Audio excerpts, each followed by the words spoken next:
returning to 10. This is Southern New England's news leader.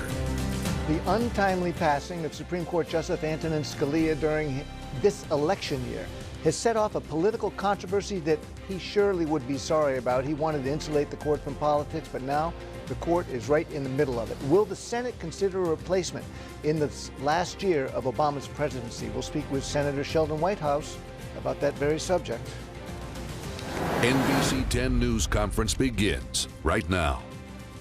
Good morning, I'm Bill Rapley, and joining me for 10 News Conference this morning, Senator Whitehouse. Thank you for coming in. Thank you, Bill. Good to be with you. And you're on the Judiciary Committee in the Senate. And yet the Republicans say there's no chance that any nominee from this president will even be considered by the Senate. Yeah, they're urging him not even to put somebody forward. And just yesterday, we're taping this on Friday, I guess the Republican governor that was being considered has withdrawn his own name. Yeah.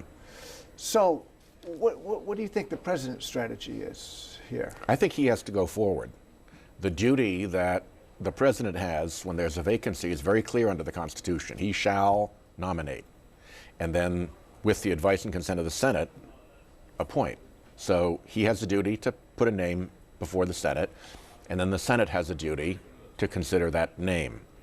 I think that the decision that they've made to refuse to do their job of advice and consent and to say that they're going to be against the nominee before they even know who he or she is a mistake, and I think with some continued pressure, they may very well relent.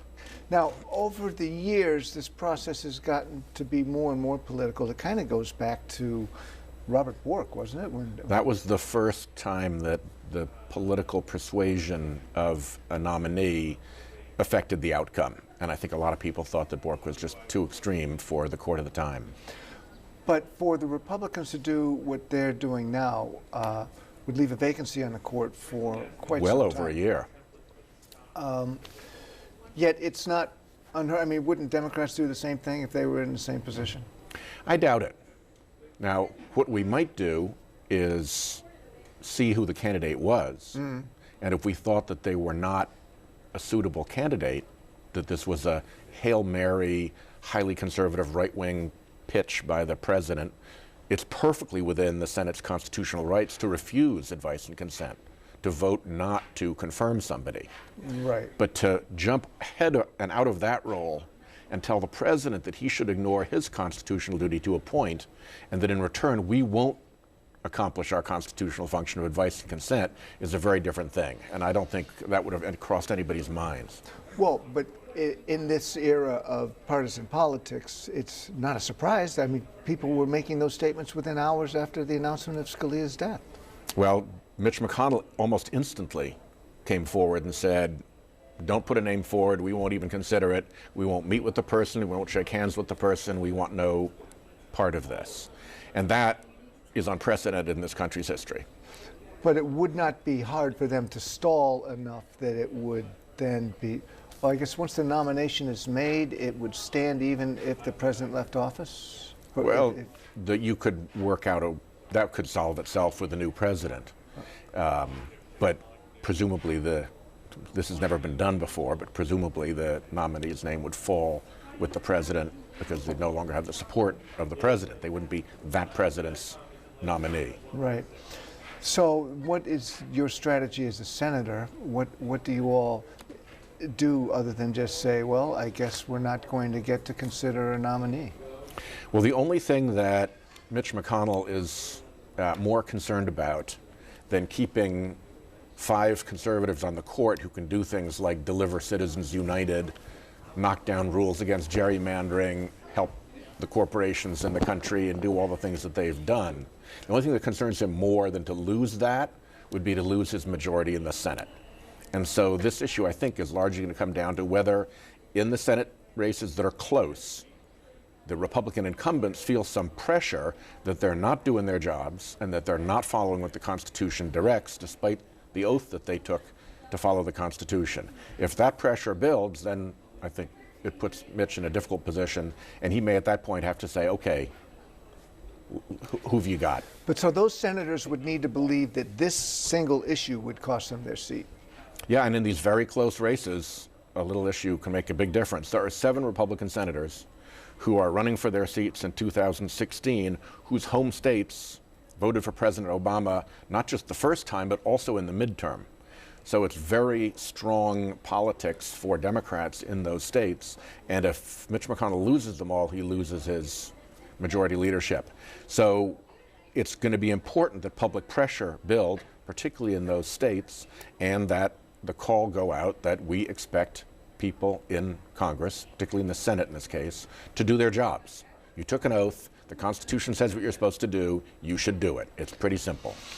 So now, would you, since you're free from election issues this year, be out in some of those states trying to help the Democratic opponents of those particular senators? I may well. It's something that senators commonly do, particularly if they're invited in by challengers in the state to try to be helpful.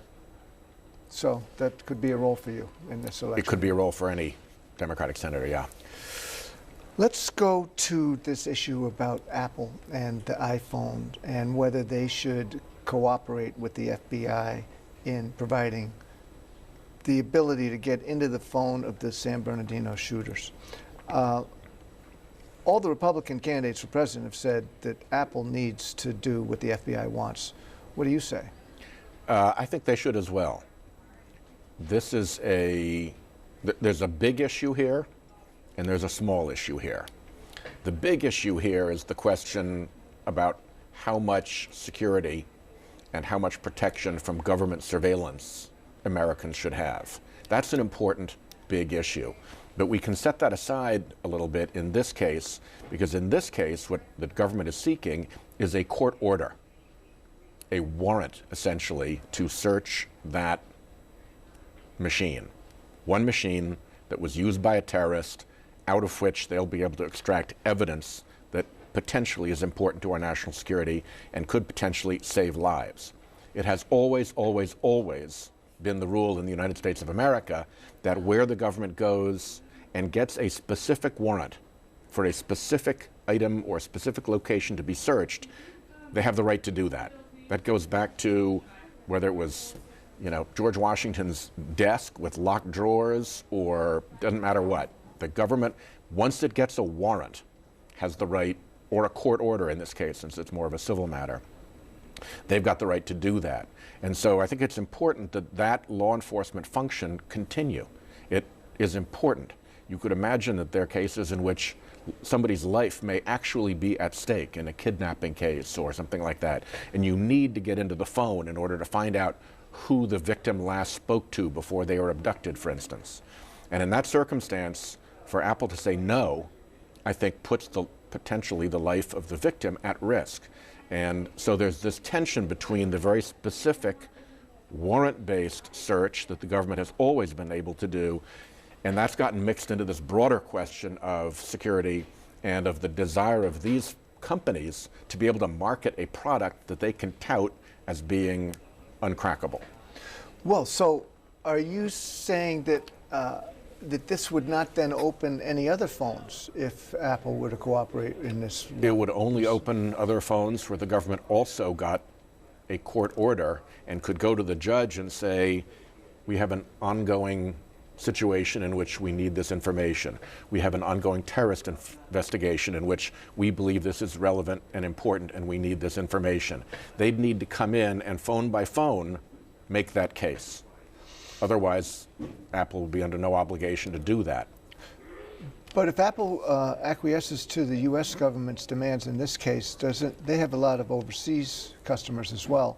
And I've heard it said that, for example, in China, Apple phones are very popular, and if the government could get into some of those phones, people's lives might be at stake because they're not in favor of what the government's doing. Yeah, so that's the problem. In places where the government is not trying to do the right thing, in our case, protect us from terrorism, learn about terrorist networks, and figure out what evidence about terrorist networks was in that phone, you have a different situation. If you have a government that is trying to do evil, trying to suppress people, then it could be abused. But every company that does business anywhere subjects themselves to the laws where they do business. And if they don't like it, then they need to either change that law or not do business there. But it shouldn't be that the Chinese policies get to change what we do in the United States of America. Again, this could be a live kidnapping scenario. This could be an ongoing terror plot scenario. There are lots of scenarios in which real lives would be at stake. And it's important, I think, when you're specific to a warrant, that the government have that authority. It'd be very hard to explain to the parents of the girl that they couldn't get to in time why it was so important that nobody be able to crack the kidnapper's phone or the victim's phone. Okay. Let's talk about the gas plant in Burrillville. Yep. Now, it was just earlier this month that this energy stuff gets pretty complicated, but a forward capacity auction. The results were put out.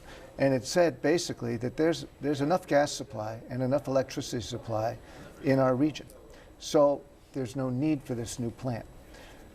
Now, activists have suggested building this plant continues our reliance on fossil fuels, and it's fracked gas coming out of Pennsylvania, and that it's actually that it's harmful and contrary to our stated goals in Rhode Island to become fossil fuel free or increase our renewable energy. So, are you still in favor of the building of that plant in Burrillville?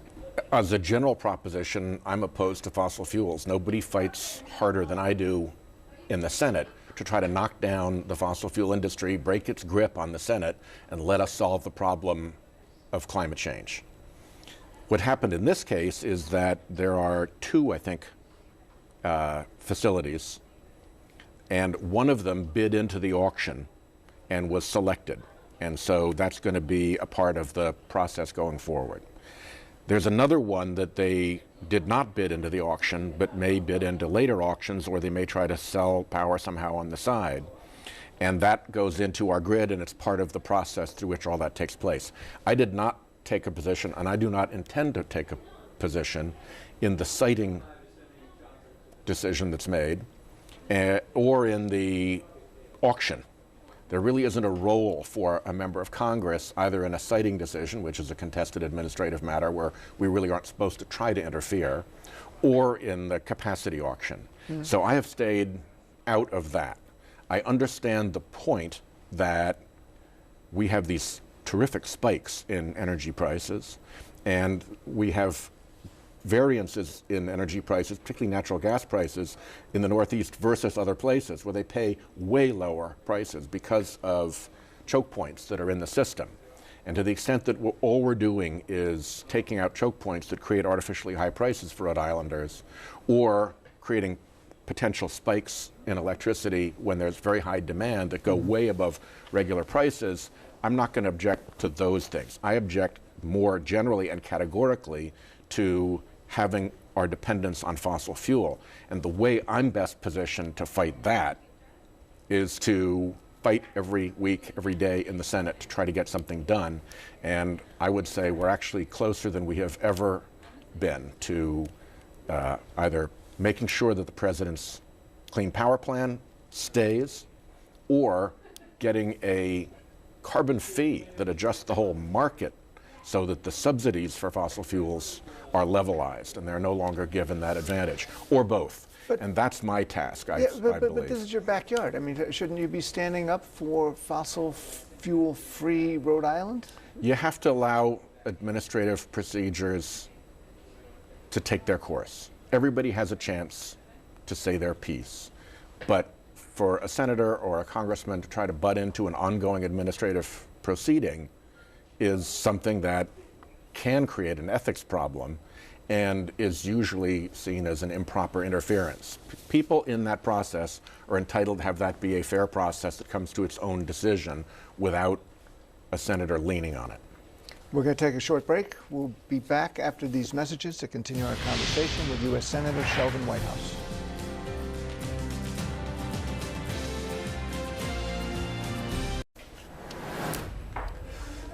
Welcome back to 10 News Conference. We're speaking with U.S. Senator Sheldon Whitehouse, who was at the announcement when Gina Raimondo said that we're going to, the new highway money came. We were announcing new highway money. That's right.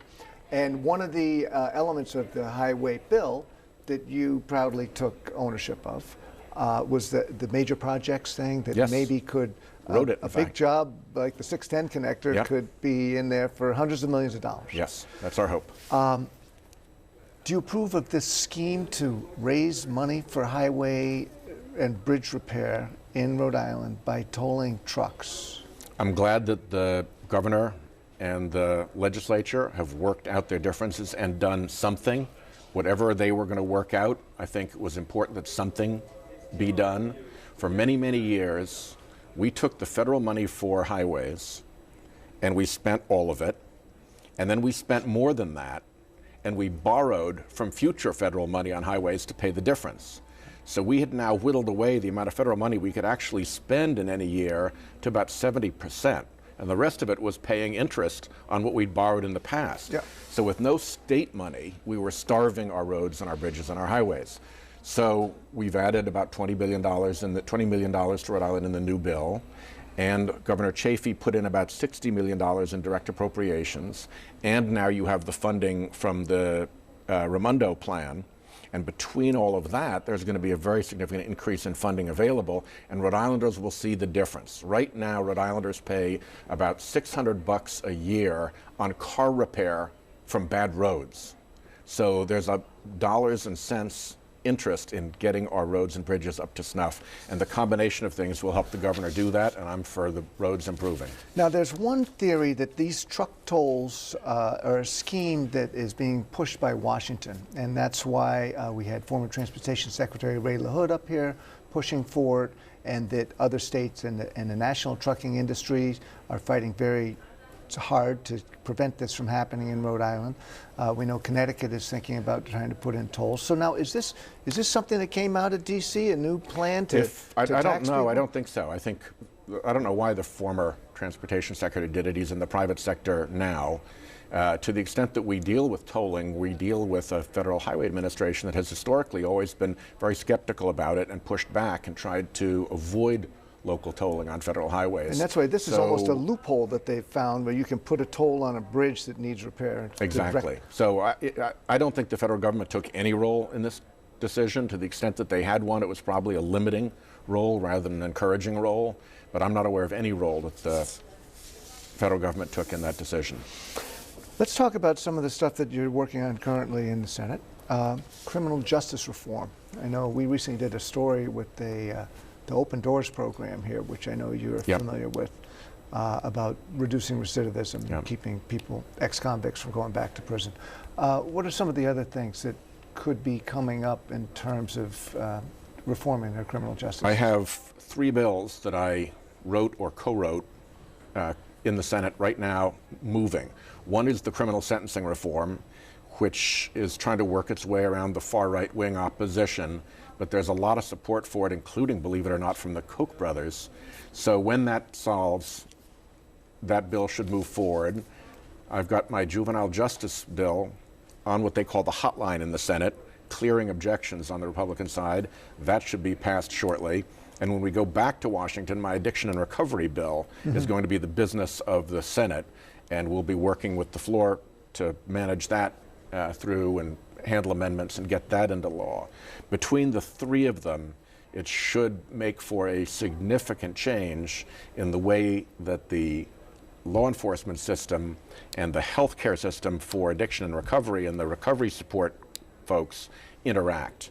And with any luck, what we've seen in Rhode Island will begin to happen more around the country, which is that if you treat somebody who's addicted as somebody who has a medical problem and support them through their recovery, it's less expensive for the taxpayer, it's more successful for them, you don't have such prison costs, and crime rates go down. So it's a multiple win, and it's a nice feeling to have 3 bills that I wrote, all live and awaiting action and passage that work in the together. Senate, and they work together. Rhode Islanders, or the Rhode Island legislature, is considering legalizing marijuana as a recreational drug. It's already legalized as a medicine. One of the problems with legalizing marijuana at the state level is at the federal level it's still considered a Class 1 drug. Yeah. Why?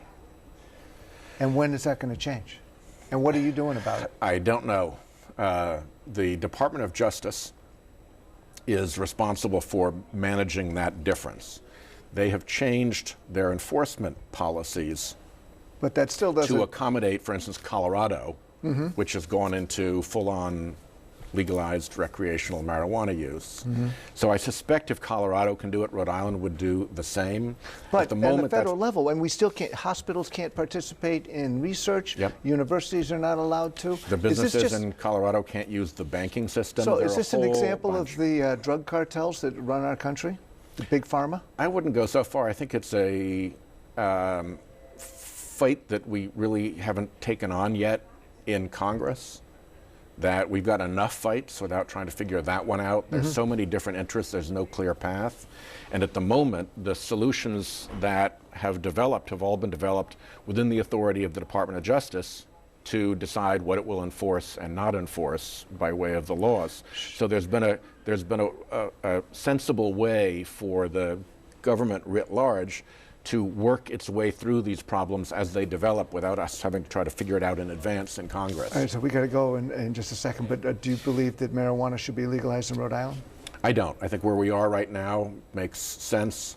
I'll obviously defer to the judgment of the legislature on that. That's a state legislative decision, but I would not be recommending it. And we're out of time. Thank you very much for joining us. We'll be back with the Wingman right after this.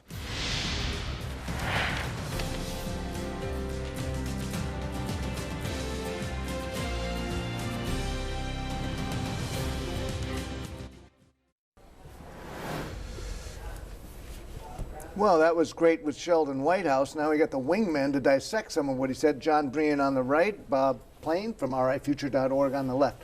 So he said he's staying out of the fight over the Burrillville power plant. You have a side on that. I'm all for the Burrillville power plant. I mean, look, it's an environmentalist. Really, it's a good thing for the environmentalists because you look at a very high-tech, clean gas burning plant in Burrillville. And what does that do? First of all, it powers 2 turbines. The third one is powered by steam from leftover heat, right, from the plant. Isn't that renewable, nice green energy, right? But also the plant helps to put other plants which are not as efficient, coal plants, oil plants, can shut them down. This one is a good, efficient well, you've done your model. homework this week, but I don't know that all environmentalists agree that this is a good step. Yeah, in fact, we just found out last week that this energy isn't even needed. Like, unlike Senator Whitehouse said, it probably won't lower prices. I'm not sure why he's still trafficking in that misinformation.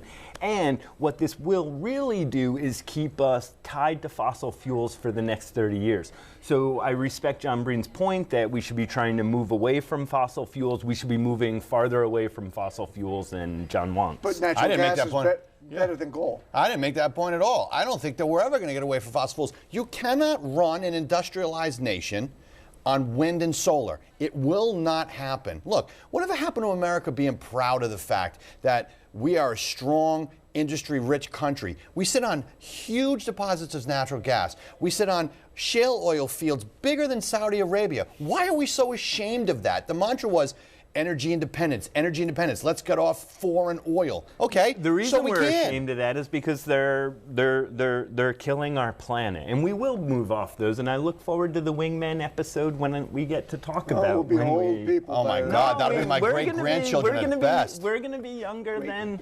We're going to be younger than we all think. This is all going to happen. Remember when we thought it would be decades to get marriage equality, and then all of a sudden it starts to happen quick? This is all going to start to happen real quick. And there's a lot more economic forces at risk with this than there was with marriage. Well, yeah. I just feel but there's money to be made here. So what we're going to see is the big players are going to try and move into this market, and that's when it's really going to move. And when the big players move into this market, that's when we'll see the folks like John Breen all of a sudden. None of us can put propellers on our cars and drive down the highway, and you can't go anywhere for real on a solar cell on your vehicle. It's not going to happen. Thanks very much, guys. We're going to continue this online. Be sure to watch turn10.com. Thanks for watching TV.